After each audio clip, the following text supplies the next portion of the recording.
Magnolia Bay Prison was always quietest before sunrise, the kind of silence that seeped into your skin, cold and lingering. Guard Robert Payne had walked these gray corridors for nearly a decade, but September 18th felt off. The air was heavier. The lights flickered a beat too slow.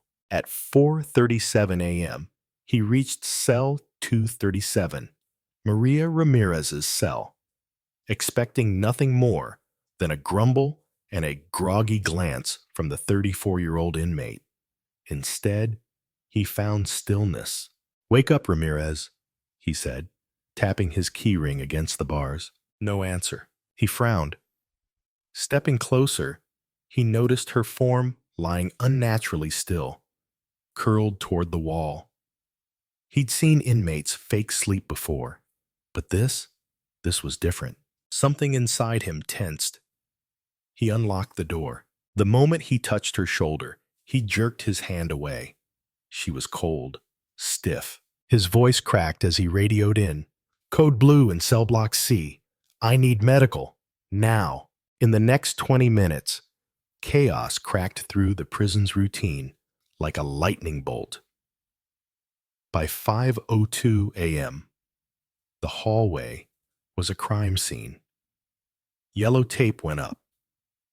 The prison doctor knelt beside the bed and pronounced her dead. There were no signs of struggle, no blood, no wounds. If not for the bluish stains blooming across her neck and wrists, you might have believed she died peacefully in her sleep. But nothing about Maria Ramirez's death was peaceful. Warden Lorraine Wilson stood in the doorway, arms crossed. On her face, cold authority. In her eyes, something flickered. Concern? Fear? Guilt? She ordered immediate involvement of law enforcement and the coroner. The walls of Magnolia Bay had held secrets before, but this felt like something more. At 9 a.m., Detective Daniel Fischer arrived. Tall, rigid posture, and those sharp, almost surgical gray eyes. A former Marine turned cop, methodical, unshakable. He didn't do hunches. He followed facts. The warden met him at the gate. Her handshake was firm. Her smile didn't touch her eyes. "We've preserved the scene exactly as it was," she said, leading him toward the cell. Ramirez had no incidents on record. 5-year sentence. Fraud and forgery. Quiet inmate. "Was she expecting any visitors?" Fisher asked. "None that we know of," the warden said quickly. Too quickly. Inside the cell, forensic tech Tom Green was already crouched near the bunk. He looked up as Fisher stepped in. "Looks like asphyxiation," Green said. "Probably smothered, maybe with a pillow." Fisher glanced around. Everything was too neat.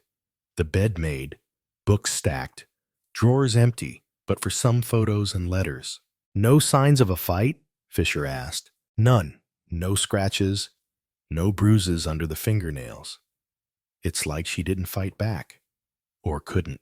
Fisher leaned over the bed and noticed a faint stain where Maria's head had rested. "Get that tested," he said, pointing to it. Green nodded and applied reagent. The stain turned pale blue. Vomit or froth? A possible overdose? Or poison? Then Fisher noticed something odd. Thin scrape marks near the bedpost. Like something heavy had been moved. It didn't feel like a suicide. It didn't feel like an accident. It felt staged. Too clean. Too careful. And somewhere, deep in Fisher's gut, that place that had kept him alive in Iraq and honest in the force, something twisted. This wasn't just a dead inmate. This was the start of something buried deep beneath Magnolia Bay. Detective Fischer didn't believe in ghosts, but walking through Magnolia Bay that morning, he could almost feel Maria's presence. Something about her lingered. In the photos, neatly tucked beneath her mattress, in the worn edges of her diary that was missing, in the air, thick with unsaid truths. Back at the precinct, Fisher began to trace Maria Ramirez's life. She was born in San Antonio, Texas, to Mexican immigrant parents. Her father was a construction worker. Her mother cleaned motel rooms 6 days a week. Maria had been bright, gifted even, a scholarship student in high school, dreamed of becoming a CPA. She made it to college, but dropped out after sophomore year when her father fell from a scaffold and could no longer work. From there, life spiraled. Low-paying jobs, a short-lived marriage to a man named Jorge, divorced after 3 years, first brush with the law at 28, forging an employer's signature on a check for rent, probation. She disappeared off the radar for a while, then resurfaced in New Orleans. New name, new job. She worked as a secretary at a law firm, Bennett and Associates. That's where it got strange. The fraud she was convicted of, totaling nearly $150,000, involved complex transfers through shell accounts and dummy corporations. It was too sophisticated for a legal secretary with no formal financial background. Yet somehow, Maria took the fall. Even more puzzling, her defense attorney was Richard Bennett, the son of the firm's founder, and one of the people whose clients she allegedly stole from. He defended her, got her only 5 years. It didn't make sense. Unless Maria had known something she wasn't supposed to know. Back at the prison, Fisher began interviewing staff. First was Robert Payne, the guard who found Maria's body. She kept to herself, Payne said, fidgeting with his pen. Didn't cause trouble. Just, lately, she was different. Different how? Fisher asked. She was smiling more, humming to herself, even sang a little sometimes. Never saw that before. Next was James Montgomery, the night guard on duty. Calm, middle-aged, the kind of man who looked like he ate the same sandwich for lunch every day. Did you notice anything strange the night before she died? Fisher asked. No, Montgomery replied smoothly. I did the 10 p.m. check. She was reading. At 11, lights out, quiet night. You didn't check her again? We do rounds every 2 hours. I passed her cell again at 1 a.m. Still quiet, but something was off. Fisher's instincts whispered Montgomery was hiding something. His answers were too clean, too scripted. As the day wore on, the mystery deepened. Tom Green, the forensic tech, called with a twist. Maria was pregnant, he said. 12 weeks. The prison medical logs had no mention of it. No checkups, no blood tests. Someone had either covered it up or deliberately erased the record. Fisher's mind raced. Inmates don't just become pregnant without someone knowing or helping. And if she had confided in someone, that someone might know what she'd been planning. The next morning, Fisher returned to the prison to speak with Angela Perez, Maria's cellmate. Angela was thin, with sharp cheekbones and weary, watchful eyes. She was reluctant to talk at first, arms crossed tightly. But when Fisher mentioned the pregnancy, something shifted. She told you, didn't she? Angela asked. No, Fisher said carefully. The autopsy did? Angela glanced around. Her voice dropped to a whisper. She told me about a month ago. Said she was scared, but happy. Said it gave her hope. Hope for what?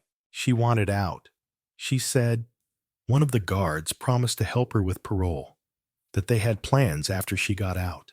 Do you know who it was? Angela hesitated. Her voice cracked. She never said a name, just that they met in the laundry room, at night. She trusted him. Fisher felt his pulse quicken. A romantic relationship, a promise, a secret. Angela added, the night before she died, she came back from a meeting, looked shaken but hopeful, said tomorrow everything would change. For her, for the baby, for the man she loved. Maria Ramirez had secrets, secrets she thought would save her. But secrets, in a place like Magnolia Bay, could just as easily kill.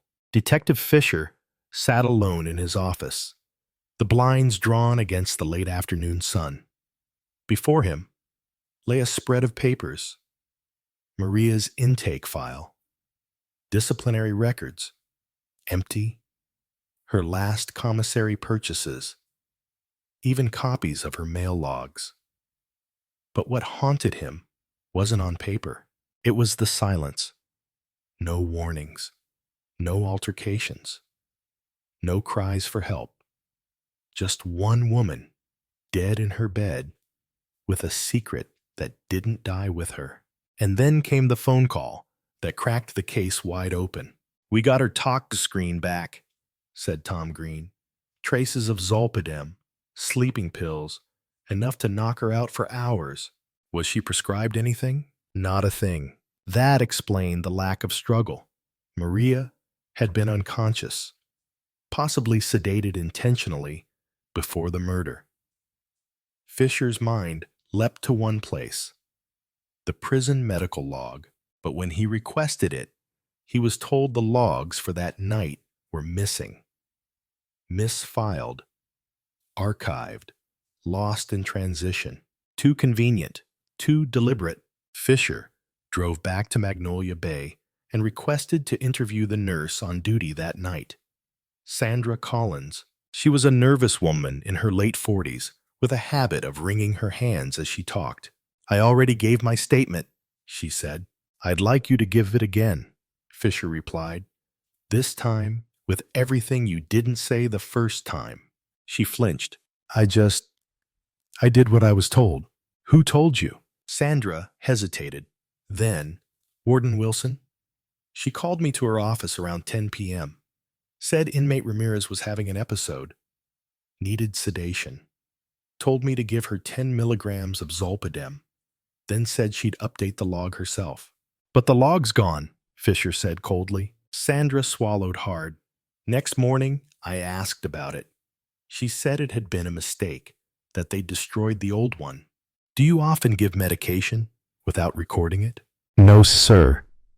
And that night, you didn't even see Maria personally? No. I just handed the pills to the officer on duty. He was supposed to deliver it. Which officer? Montgomery. Fisher's blood chilled. James Montgomery. The guard who claimed he left Maria alive and well at 2 a.m. The man Maria had trusted, loved. The possible father of her child, but something didn't fit. If Montgomery wanted to protect Maria, why sedate her? Why lie? Fisher tracked him down again. The man looked worse than before. His hands trembled as he poured a coffee that splashed over the rim. I didn't kill her, he repeated for the third time. I loved her. I was going to transfer, leave the system. We had plans. Then explain this, Fisher said, placing the toxicology report and Sandra's statement on the table. Montgomery read it. His face paled. I didn't give her those pills. I swear to God. Fisher leaned in. Then who did? After a long pause, Montgomery whispered, she said she found something. Documents. Proof that she'd been framed. She wanted to meet with her old lawyer. Said it would change everything. Richard Bennett? He nodded. She never stopped trusting him. Said he made her take the plea to protect her. Not because she was guilty. Fisher's jaw tightened. A lawyer defending a woman accused of robbing his family's firm and getting her a deal that made no legal sense? Something smelled rotten. He drove back to New Orleans and requested an interview with Richard Bennett. The man looked polished, calm, but his eyes were too alert, too rehearsed. I tried to help her, Bennett said. She made mistakes. She paid the price. You had an appointment with her scheduled for the day after she died. You didn't think it was strange when she didn't show? Bennett's lips twitched. She was in prison. Delays happen. You ever visit her the night before? There was a flicker. Brief, but unmistakable. No. Lie. Fischer left without pressing further. He needed evidence, not instinct. And then he got it. Angela Perez, Maria's cellmate, handed him a folded piece of paper she had hidden under her mattress. It was a torn page from Maria's journal, smuggled after the search. It read, "Saw Warden Wilson meet with the man in the gray suit again. White van arrived. Not laundry, something else. Still hiding the documents. Bennett is right. I was a scapegoat. Tomorrow I tell the truth." Fischer exhaled slowly. A white van, a man in a suit. Warden Wilson, the lawyer. Pieces began to click. Maria didn't just stumble onto a few files. She discovered a network and didn't realize how deep it went. And that's when Fischer understood. Maria didn't die because she was a criminal. She died because she stopped being one. Detective Fischer hadn't slept in 30 hours. Not well, at least. The pieces were beginning to fit, not into a simple murder, but a systemic infection. Maria wasn't just another inmate. She'd touched a nerve, one deeply buried under layers of routine, protocol, and corruption. Back in his office, Fischer pinned the torn journal entry from Angela to the board. Saw Warden Wilson meet with the man in the gray suit again. White van. Not laundry. It was time to find the van. He returned to Magnolia Bay under the pretense of inspecting the laundry schedule. The warden, unsurprisingly, wasn't available. In a board meeting, her secretary said. But Fischer didn't need her permission. He sat in his car, 1 block from the loading dock, coffee in hand, notebook open. At 10:02 a.m., it appeared. A plain white van with a faded logo that read Southern Supply. It idled for 5 minutes before being let in through the gate. No uniforms. No standard prison delivery. 30 minutes later, it left. Fischer tailed it, slowly, patiently. The van weaved through the back roads, finally pulling into a warehouse just outside New Orleans. A nondescript building with no signs, no windows, and security cameras pointed out like watchful eyes. Fischer jotted down the address and license plate. Then he ran the company through the system. What came back made him sit up. Southern Supply, LLC. Owner, Marcus Bennett. The name hit like a punch. Marcus Bennett, father of Richard Bennett. Founder of the law firm that had once employed and quietly discarded Maria Ramirez. This wasn't coincidence. This was inheritance. Fischer returned to the precinct and filed for a search warrant. Denied. Judge Harrison, the one assigned to the district, said the request was too vague, lacking direct suspicion. But Fischer had seen that name before. Judge Charles Harrison, a frequent guest speaker at rehabilitation charity galas sponsored by Bennett and Associates. Photographed with Warden Wilson, recipient of campaign contributions from prison contractors. The infection ran deep, and now Maria's death wasn't the story. It was the symptom. Later that night, Fischer sat alone in his kitchen, staring at the torn edge of Maria's journal entry. One word haunted him. Documents. She had mentioned proof. Somewhere inside that prison, she'd hidden it, and someone hadn't found it yet. That's why her cell had been so sterile. The killer had cleaned, but not found what they were looking for. He went back to Magnolia Bay, alone, under the guise of checking file inconsistencies. He requested access to Maria's former cell. Then he did what no forensic team had time or patience to do. He crawled under the bed. He knocked on the walls. He listened. He measured. And behind a loose panel in the wall, just beneath the vent shaft, he found it. A plastic-wrapped bundle of papers, receipts, wire transfer confirmations, internal memos. Some stamped with the Southern Supply logo, others marked confidential from the prison's financial office. And one document stood out, a bank transfer of $100,000 to an offshore Cayman Islands account. Signed by Lorraine Wilson. Fischer didn't wait. He returned to the warden's office the next morning, unannounced. Lorraine Wilson sat rigid behind her desk, hands folded. "You've been busy, Detective," she said coolly. "Not as busy as you've been," he replied, tossing the bundle onto her desk. "Recognize your signature?" She didn't blink. "These are confidential prison documents. They were hidden in the wall of a murdered inmate's cell." She leaned back slowly. Her expression hardened, but Fischer saw the twitch in her jaw, the fear finally breaking through. "Do you have any idea what you're doing?" she said. "Yes, I'm exposing a conspiracy. Drug smuggling, money laundering, cover-ups. You're involved." She didn't deny it. She didn't have to. "You think this starts and ends with me?" she said. "I'm a pawn. We all are. This place, this entire system, is rotten." "Then tell me everything." She hesitated.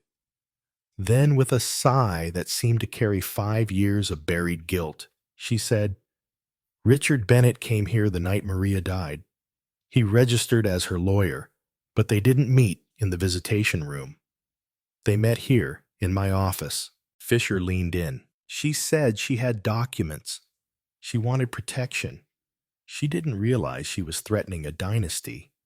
Marcus Bennett isn't just an old man in a suit. He's the architect. Southern Supply is the facade. And Judge Harrison, he's the shield. And you?" Wilson looked down. "I was told either I cooperate or I disappear. And I was too afraid to disappear." Now it all made sense. Maria hadn't been a prisoner. She was a witness, a loose end, a liability, and Richard Bennett, once her lover, then her lawyer, had come to tie up that loose end permanently. It was raining when James Montgomery walked into the precinct. No appointment, no escort, no lawyer. Just a man soaked to the bone, eyes haunted, hands trembling like a man who hadn't slept in days. "I need to talk to Detective Fischer," he told the desk sergeant. Moments later, he was sitting across from Fischer in interview room 3, fingers nervously tapping the table. Fischer studied him. He looked broken. "I didn't know where else to go," Montgomery said. "I've been running from what happened, from what I did or didn't do." Fischer folded his arms. "Then let's talk about it." Montgomery took a deep breath. His voice was uneven. "I loved Maria. I know that sounds stupid now, but I did. I wasn't supposed to. But she wasn't like the others. She listened. She smiled when she saw me. We had something. Real." He paused, fighting emotion. "She told me she was pregnant. I was terrified, but happy. I started planning a transfer to another facility so I wouldn't be in violation when she got released. We were going to start over." Fischer kept his face neutral. "And yet, she died on your watch." Montgomery swallowed hard. "That night, I met her, like usual, in the laundry room. She was excited, said she had something big, something that would change everything. She had copies of documents, proof that she had been used, set up, that Bennett, Richard Bennett, had pulled the strings. She said he was coming to see her. She didn't know if she could trust him anymore, but she hoped." Montgomery looked up. "I tried to tell her not to, that people like him don't give second chances. But she wouldn't listen. She said, 'He won't hurt me, not after everything we had.'" Fischer leaned forward. "Did you give her the pills?" Montgomery shook his head violently. No, I never touched her meds. I didn't even know she'd been sedated until you told me. Who else knew she was meeting Bennett? Montgomery hesitated. The warden. She authorized the meeting. After hours, said it was confidential. Fisher nodded slowly. You said you handed off the shift at 2 a.m. Who took over? Harry Peterson? Fisher made a note. Another name. Another link in the chain. Where were you after your shift? At home. I couldn't sleep. I kept thinking about her. What if he used her trust against her? Montgomery's voice broke. I should have stayed. I should have protected her. You still can, Fisher said. Testify. Tell the truth. Montgomery nodded. I will. That afternoon, Fisher filed an official affidavit, Montgomery's signed statement. He sent it directly to the district attorney's office and the FBI field unit. Then he made another stop. Angela Perez, Maria's cellmate, had asked to see him again. She sat in the visitation room, her hands folded, eyes rimmed with exhaustion. I didn't tell you everything, she said, because I was afraid. Fisher waited. Angela took a deep breath. The night before Maria died, she showed me a letter. It was from Richard, not recent, from before the trial. She said it proved they had a relationship, romantic, secret, and that he admitted things in it. She kept it hidden in her Bible. Fisher's eyes narrowed. Do you still have it? Angela nodded. I moved it after they searched our cell. She reached under the bench and slid over a plastic-wrapped envelope. Inside, a handwritten letter. Bennett's handwriting, his tone unmistakable. I know what we're doing is dangerous, but you're the only one I trust. If anything goes wrong, I'll protect you. I promise. And if my father finds out, he'll kill the whole thing. We can't let that happen. It was the final crack. A paper trail, a personal motive, a documented relationship. Maria had trusted him, and he'd betrayed her. The next morning, Fisher filed for a warrant for Bennett's arrest. This time, the request didn't go through Harrison. This time, it went to federal court. Within hours, agents arrived at Bennett's firm. He didn't resist, just stared at Fisher as they cuffed him. Face pale, lips pressed tight. You can't prove I was there, he said. You're right, Fisher replied calmly. But surveillance can, and it did. The prison server, previously inaccessible, was now turned over under federal order. Footage from the C-block corridor showed Bennett entering with a correctional officer at 10:53 p.m. Camera outside Maria's cell, disabled. But a hallway camera caught him exiting 22 minutes later, long enough to give her a pill, long enough to wait, long enough to press a pillow over her sleeping face. The case was no longer just a murder. It was murder with motive, method, and conspiracy. And Maria Ramirez, in death, had finally been heard. The courtroom was silent, not the kind of silence born of boredom, but the kind that vibrated in the bones.